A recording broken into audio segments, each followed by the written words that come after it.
Bapak-bapak, ibu-ibu, hadirin dan hadirat sekalian, sedang jemaah salat subuh yang mudah-mudahan dimuliakan Allah Subhanahu wa taala.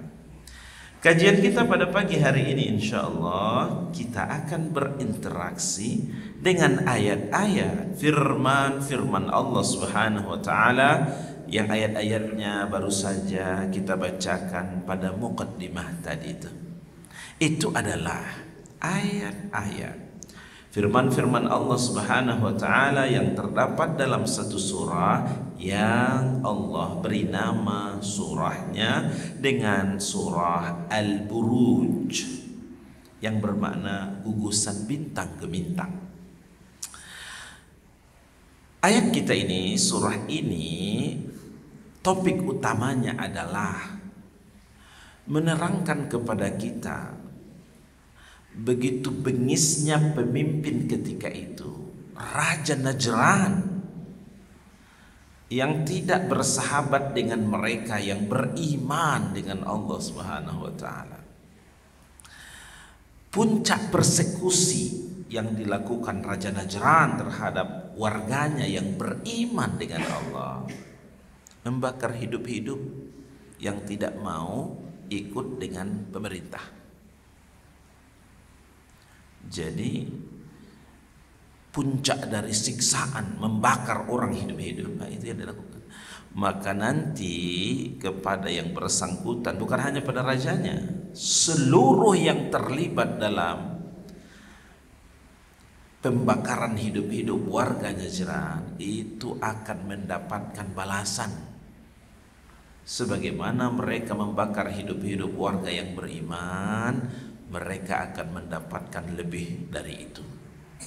Beginilah Allah Subhanahu wa taala menjelaskan pada kita ayat-ayatnya pada surah Al-Buruj. Mudah-mudahan wasiat-wasiat untuk kita amalkan, bagaimana kekokohan iman warga Najran, resiko apapun, lalu membuat mereka mengokohkan, menguatkan imannya. Bagaimana dengan kita? Dimulai oleh Allah Subhanahu wa taala firman-Nya pada ayat yang pertama, was-samaa'i zatil buruj. Demi langit yang memiliki bintang gemintang. Ya, apalagi kalau di malam hari kan kelihatan berkedap-kedip. Perkataan al-buruj berakar dari kata baraja yang artinya bintang gemintang. Kenapa disebut buruj itu bintang? Karena dari kejauhan berapa mil kita nih Pak dari bawah ini kelihatan, nah, itu. Nampak dia. Benteng itu disebut dengan burjun dalam bahasa Arab. Kenapa disebut benteng itu burj? Dari kelihatan, dari jauh sudah kelihatan. Di Dubai ada satu bangunan yang sangat tinggi, dari kejauhan udah terlihat, maka disebut Burjul Khalifah. Burj dari kalimat baraja burjun. Ibu-ibu yang menampakkan auratnya, tidak menutup auratnya, nampak auratnya, dalam istilah Al-Quran itu disebut dengan tabarruj, mutabarrijah. Nah, ini model-model kalimat kata baraja bila kita lihat dari segi bahasa, ya, sesuatu yang nampak itu. Bapak Ibu, ada berapa jumlah bintang di angkasa? Ada yang pernah ngitung? Jumlahnya banyak, tidak dapat terhitung. Bahkan ada ulama berkata begini, dalam 1 menit berapa Bapak bisa menghitung angka? Lalu diberi waktu oleh Allah 100 tahun. Hidup Bapak Ibu dapat jatah 100 tahun dari semenjak lahir kerjanya menghitung. Habis waktu 100 tahun itu, yang bintang masih berserakan, belum terhitung dengan rapi. Begitu banyaknya bintang ke bintang. Bapak Ibu hadirin sekalian yang dimuliakan Allah, ada yang berpendapat minimal ada 6 miliar. Nampak memang kecil dari bawah ini, tapi hakikatnya besar. Untuk apa bintang itu diciptakan Allah? Dalam surah Al-Muluk ayat yang kelima Allah menyebutkan ada 3 faedah bintang itu diciptakan. Yang pertama, hiasan langit dunia. Indah, jadi cantik langitnya, apalagi di malam hari berkedap-kedip. Walaqad zayyana as-samaa'a dunya bimasabiha. Indah, jadi cantik. Yang kedua, bintang itu berfaedah untuk alat melempar setan. Jadi Pak Bu, dulu sebelum Nabi diutus ke permukaan bumi ini, para jin syaitan itu leluasa naik ke langit, ongkang-ongkang kaki di situ, mencuri-curi dengar pembicaraan para malaikat. Lalu info-info langit itu mereka turun ke bumi, menjumpai para dukun-dukun dan menambah info langit itu dengan kebohongan-kebohongan yang banyak.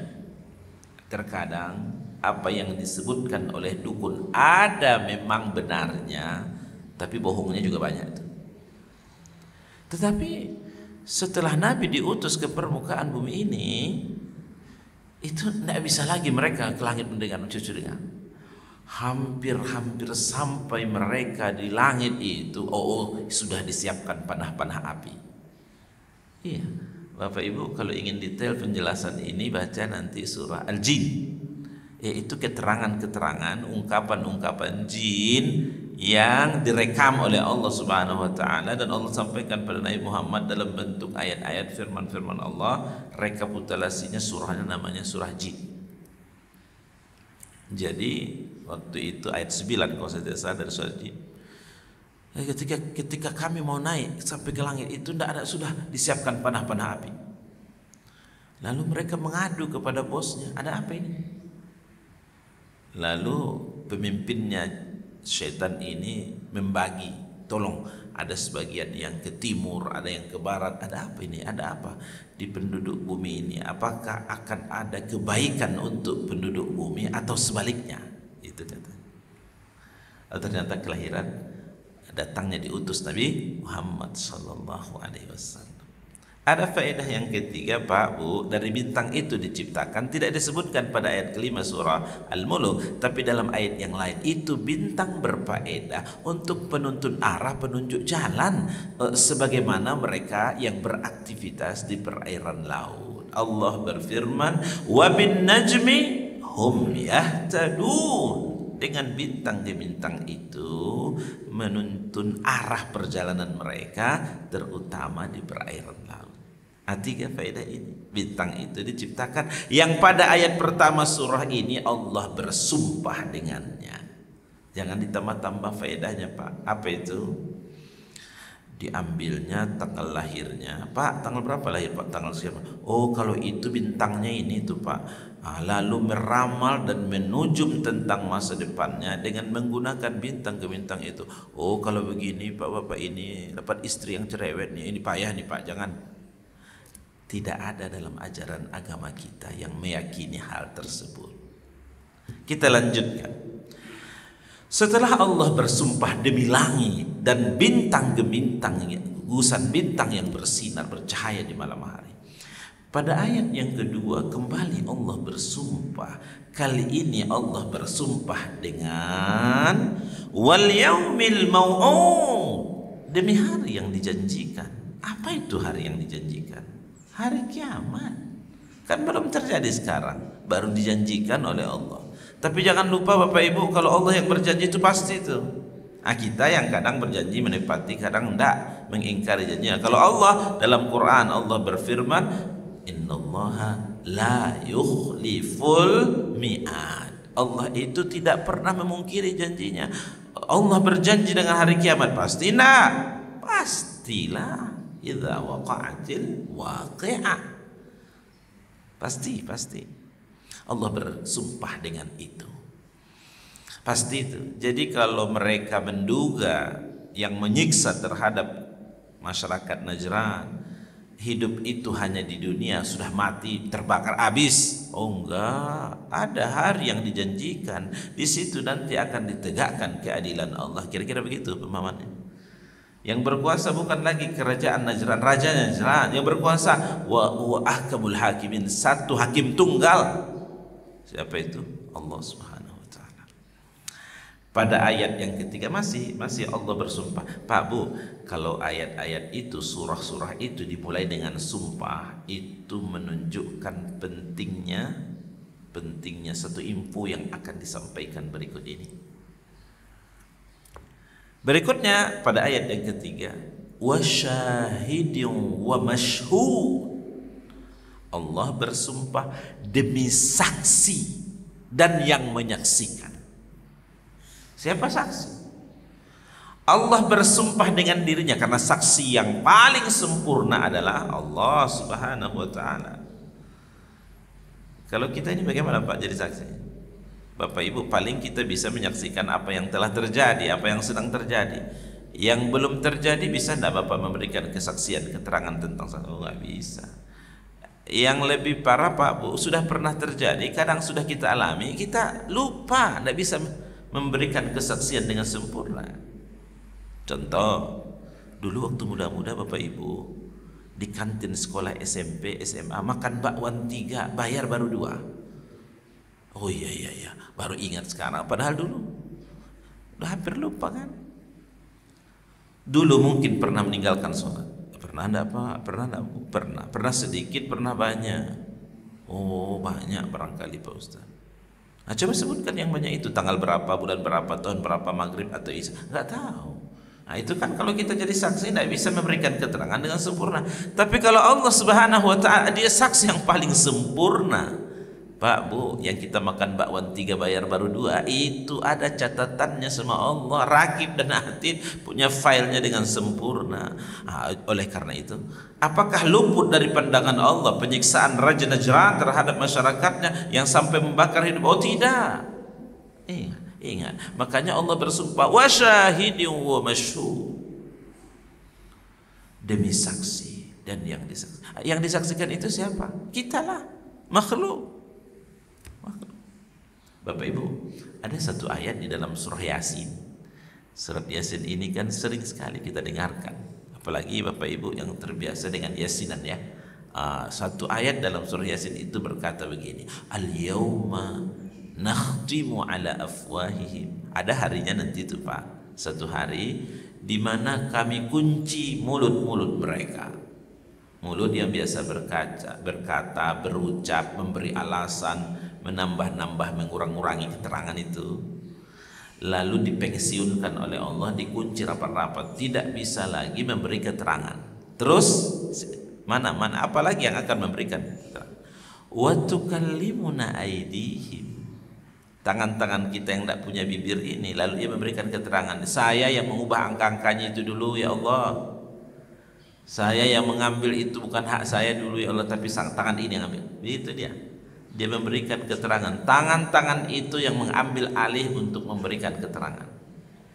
Terus terusnya, wa tashhadu arjuluhum bima kanu yaksibun, kaki-kaki pula akan memberikan kesaksian. Ya, saya yang melangkahkannya dulu sehingga sampai ke kantor itu, saya yang melangkahkan kaki ini dulu sampai gitu. Nah, jadi ini terkait dengan persaksian. Bapak Ibu, setelah 3 ayat pertama Allah bersumpah, dan masing-masing sumpah Allah itu mengejutkan dan mengesankan, datanglah pada ayat yang keempat satu kecaman apa yang diperbuat oleh Raja Najran dan pembantu-pembantunya dalam mengeksekusi pembunuhan, pembakaran terhadap warga yang beriman. Qutila ashabul ukhdud.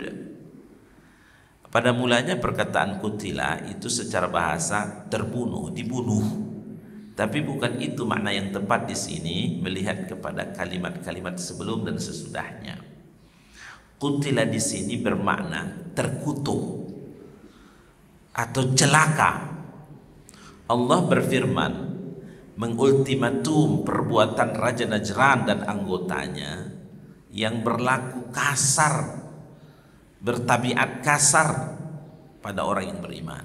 Ungkapan yang tepat, yang lebih sempurna mengutuk tentang perbuatan itu pakai kata kutila. Kutila ashabul ukhdud, terkutuk ashabul ukhdud. Pak Bu, Ashabul Ukhdud ini kan artinya yang berkontribusi bikin parit. Ukhdud itu artinya parit, diambil tanah di tengah ini, taruh ke pinggir kiri kanan, lalu itu ukhdud namanya. Dalam bahasa Indonesia tepatnya memang parit. Pak Bu, begini, satu kaedah yang disebutkan oleh ulama tafsir, bila satu tokoh, satu peristiwa di dalam Quran diceritakan, tapi tidak dengan menyebutkan nama asli tokoh itu, tidak menyebutkan detail terkait peristiwa itu, kapan kejadiannya, di mana terjadi, bagaimana kejadian itu, tidak begitu detail, datang dalam bentuk global saja. Seperti kisah kita ini kan, Ashabul Ukhdud yang berkontribusi bikin parit, itu kan tidak jelas siapa ya kan. Begini kata ulama dalam memberikan kaidah dalam tafsir, kalau begitu Allah menyebutkan tokoh, kalau begitu Allah menyebutkan peristiwa, tidak menyebutkan nama asli, tidak menyebutkan peristiwa itu detail, maka perbuatan yang seperti itu, tokoh yang seperti itu, peristiwa yang seperti itu bisa saja terjadi lagi di tempat yang lain dalam waktu yang lain. Bapak Ibu, ini kapan kejadiannya ini? 534 sebelum Masehi. Sebelum Masehi. Ya. Maka oleh karena itu 354 setelah Masehi ya, setelah Masehi. Pertanyaannya, apakah ada orang yang jahat seperti ini zaman sekarang? Jawabannya ada Bapak Ibu. Tidak peduli anak-anak, warga tua, satu kampung, satu daerah, satu negara, kalau perlu bukan hanya dibakar, dicincang, dibomber warga Gaza, warga Palestina, saudara-saudara kita di Uighur, saudara-saudara kita di Myanmar, macam-macam. Masih olah-olah kaum muslimin tidak berdaya itu untuk menolong saudaranya yang terzalimi itu. Bapak Ibu hadirin dan hadirat sekalian yang dimuliakan Allah, qutila ashabul ukhdud, terkutuk yang buat parit. Jadi begini Pak, dulu di daerah Najran, Najran itu masih ada sampai sekarang, perbatasan Yaman dengan Saudi Arabia, itu daerahnya. Ustaz, masih adakah pemimpin Najran yang jahat? Oh, tidak ada lagi, semua beriman di sana, agama Islam. Sama dengan Taif. Taif itu dulu melempari Nabi dengan batu yang mengakibatkan luka-luka, memar kakinya Nabi. Tapi alhamdulillah sekarang Bapak Ibu beriman semuanya kepada Allah Subhanahu wa taala. Nah, ini ceritanya dulu tahun 534 Masehi itu, bahwa Raja Najran sangat bengis pada orang beriman. Jadi ada warganya yang masih sisa-sisa dari peninggalan Nabi Isa yang beriman pada Allah, itu ditentang habis oleh Raja Najran. Lalu kepada anggotanya diperintahkan untuk menggali parit. Ada yang berkontribusi dalam penggalian parit, ada anggotanya yang pergi mencari bahan bakar. Kayu-kayu kering disiapkan sangat begitu banyak. Tujuannya apa? Agar api ini tidak pernah padam-padam, unggun menjadi api besar setiap waktu. Ya, shock terapi lah untuk warga yang beriman. Dan itu disaksikan mata kepala mereka. Siapa yang masih konsisten dengan akidahnya, percaya kepada Allah, yang mengikuti ajaran Nabi Isa yang lurus, maka akan dijatuhkan ke tempat ini. Ada sebahagian yang mendata warga siapa yang masih beriman. Ada sebahagian yang ikut memanggil dan memanggang warga yang beriman ini sebelum dieksekusi untuk dibakar hidup-hidup. Ada yang menginterogasi, mana? Masih beriman enggak? Atau mau dibakar hidup-hidup? Ada yang begitu. Ada eksekutornya Bapak Ibu yang mendorong orang yang beriman ini dari pinggir parit tadi itu ke kobaran api tadi. Ngeri. Maka oleh karena itu Allah mengecam qutila ashabul ukhdud, terkutuk dan binasalah ashabul ukhdud. Itu kecaman bukan hanya untuk pemimpin Raja Najran, tapi termasuk seluruh yang terlibat yang ikut di dalam pembunuhan atau pembakaran hidup-hidup warga yang beriman tadi. Rajanya yang ikut berkontribusi menggali parit tadi, yang ikut mencari bahan bakar ke hutan untuk ambil kayu-kayu kering, yang mendata masyarakat siapa saja yang beriman, yang memanggang itu orang beriman, yang mendorongnya sehingga terbakar hidup-hidup orang beriman tadi. Semuanya itu dikecam oleh Allah dengan satu kata, satu ayat, qutila ashabul ukhdud, terkutuk. An-nari zatil waqud. Nah, ini secara teknis bagaimana pengeksekusian itu dilakukan. Bapak Ibu, an-nar itu apinya, zatil waqud bermakna apinya ini punya bahan bakar, yang bahan bakarnya itu adalah tersedia terus sehingga mengakibatkan api unggun, api yang besar ini tetap menyala dengan kadar api besar.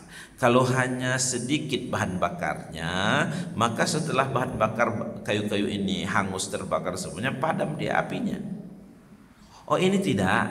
Bahan bakar kayu-kayu kering itu disiapkan seolah-olah unlimited sehingga apinya terus menyala, menjadi shock terapi kepada warga yang beriman. Lihat tuh, apa mau dibakar sama api yang gitu.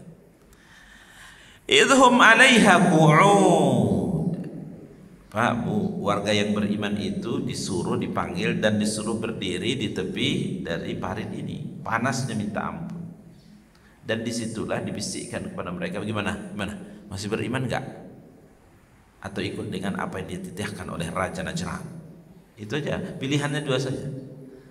Pertanyaan kita Bapak Ibu, bagaimana mereka bisa mempertahankan keimanannya dengan resiko kehidupan yang seperti demikian? Dan apabila kita banding dengan kita hari ini Bapak Ibu, alhamdulillah ternyata kita hidup di tempat yang sangat nyaman. Tidak ada yang melarang kita pergi sholat subuh tadi pagi jam berapa bangun tadi. Kita berkumpul di masjid ini, tidak ada yang mencatat, mencurigai lalu nanti diinterogasi, tidak ada kan? Coba bayangkan Bapak Ibu, kalau salah satu di antara yang mengungsi di daerah Gaza itu adalah Bapak Ibu, mungkin adakah pengajian subuh seperti ini? Dengan nyaman Bapak Ibu pergi pasar nanti siang, dengan nyaman Bapak Ibu masih bercengkrama dengan anak keluarganya. Apakah Bapak Ibu masih ada waktu untuk mendengarkan pengajian? Masalah terkait security, keamanan.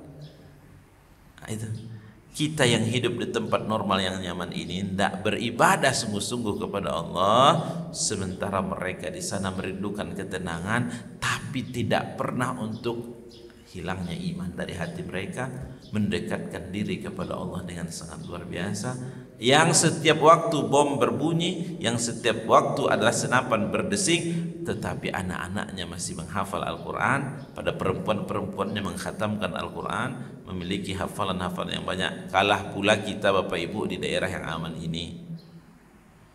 Seterusnya Allah menyebutkan, wahum ala ma yaf'aluna bil mu'minina syuhud. Mereka terkait dengan melaksanakan eksekusi tadi itu menyaksikan dengan mata kepala mereka sendiri. Jadi tidak ada yang ini pengeksekusian, kita masukkan ke kamar ya, tembak mati. Kalau itu cepat selesai mati. Ini tidak. Disiksa sedemikian rupa, menderita, dan orang menyaksikan juga menjadi shock terapi. Itu disaksikan semuanya. Bapak Ibu hadirin dan hadirat sekalian yang dimuliakan Allah Subhanahu wa taala, dan ditutup oleh Allah ya kisah ini, wa ma naqamu minhum illa ayyuminu billahil azizil hamid. Apa yang menjadi penyebab itu? Dengan resiko keimanan yang sedemikian rupa, karena beriman dengan Allah Subhanahu wa taala. Jadi Bapak Ibu, kita yang bersyahadat asyhadu an la ilaha illallah wa asyhadu anna muhammadar rasulullah itu punya resiko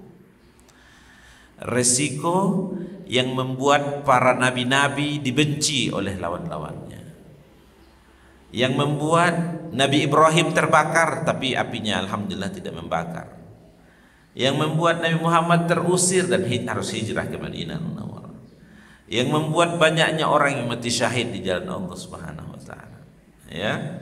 Maka selagi kita dalam kondisi aman seperti ini, manfaatkan peluang itu untuk memaksimalkan ibadah dengan sebaiknya. Bukankah baginda Nabi ingatkan kita, pergunakan waktu sehatmu sebelum datang waktu sakitmu, pergunakan waktu luangmu sebelum datang waktu sempit kita, waktu sibuk kita, ya. Pergunakan hidup kita sebelum datangnya kematian, yang kematian itu datang tiba-tiba.